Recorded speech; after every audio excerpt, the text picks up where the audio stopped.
La infección por el virus varicela zoster presenta dos cuadros clínicos característicos.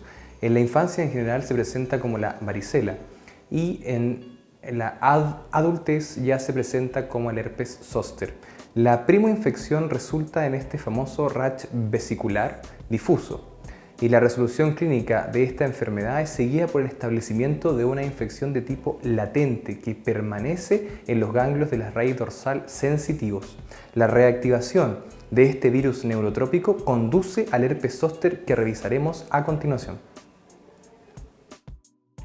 Epidemiológicamente, las tasas de incidencia aumentan con la edad, presumiblemente debido a la declinación en la inmunidad celular específica para este virus.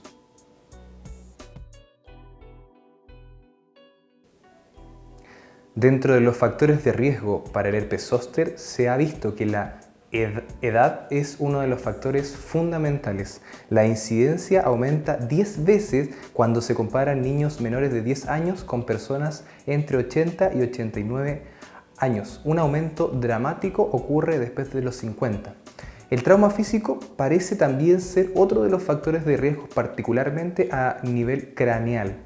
Otros factores corresponden a enfermedades malignas, la enfermedad pulmonar o renal crónica, las inmunodeficiencias en general y los pacientes inmunocomprometidos, ya sea los pacientes trasplantados, pacientes en tratamiento con inmunomoduladores o el VIH, entre otros.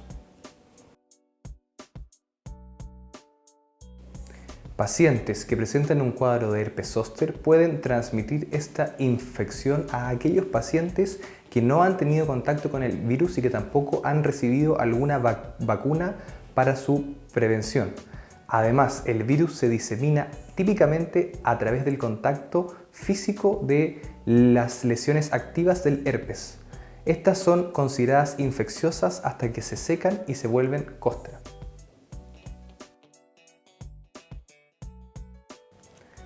El diagnóstico se realiza con la clínica. Puede presentar nuestro paciente un prodromo caracterizado por compromiso de estado general, fiebre, cefalea, cosa muy rara, y puede presentarse como una neuritis aguda con dolor urente, punzante o lancinante, intenso y circunscrito a una región específica denominado dermatoma. Esto 1 a 5 días previo al inicio de que aparezcan lesiones. Esto se da generalmente a nivel de las raíces T3 a L3.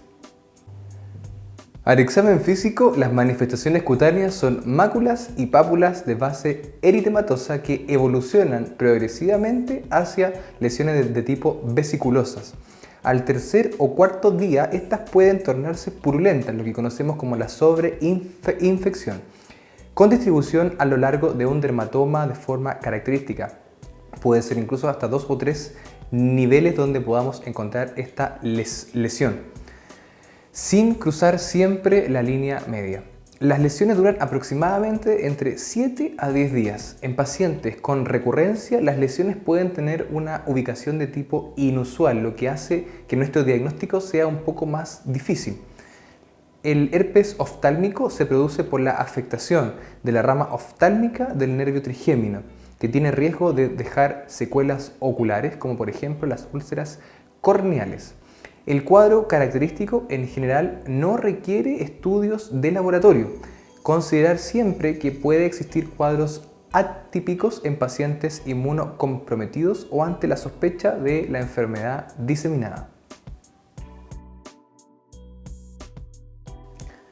Dentro de las complicaciones postherpéticas podemos encontrar las siguientes. En primer lugar, la neuralgia postherpética, que es la más frecuente y puede llegar a encontrarse en el 50% de los pacientes sobre los 60 años. Además, la sobreinfección bacteriana de las lesiones, como ya lo habíamos dicho.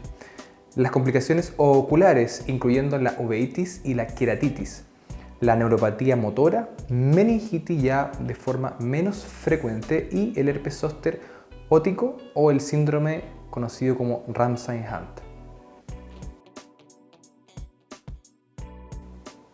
El objetivo del tratamiento es disminuir la intensidad y la duración de la sintomatología, así como también evitar la sobreinfección y las complicaciones oculares y las complicaciones secundarias, como por ejemplo la parálisis de nervios craneales, además las complicaciones del tipo encefalitis herpética y la mielitis.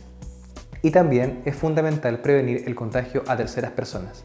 La neuralgia postherpética es un tema en la infección por el virus varicela zoster. En general, esta se define como la persistencia de dolor por más de 30 días y alodinia local. Para que funcione, todas estas cosas que hemos conversado y que no se produzcan, debe tratarse este cuadro desde las primeras 72 horas en el cual comenzó y mantener la piel limpia y seca para que se evite la sobreinfección, evitar el rascado, además de heridas locales. Dentro de los fármacos que se usan para esta infección, citamos por ejemplo el valaciclovir en posología de 1 gramo por vía oral cada 8 horas por 5 a 7 días. En el caso del tratamiento de la neuralgia postherpética, si el paciente presentara dolor severo, uno podría agregar antiinflamatorios no esteroidales asociados o no a fármacos del tipo opioide. Derivar siempre en el caso de aquellos pacientes que tengan compromiso de la rama oftálmica. Y en el caso de los pacientes inmunocomprometidos, estos deben ser hospitalizados para recibir terapia endovenosa.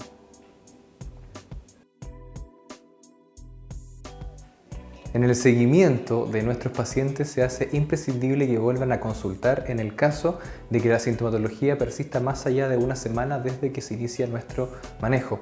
Además, es importante volver a consultar en el caso de síntomas que puedan alarmar, como por ejemplo la ceguera o el dolor de cabeza persistente. En este caso, se debe sospechar alguna condición basal, como por ejemplo una inmunodeficiencia.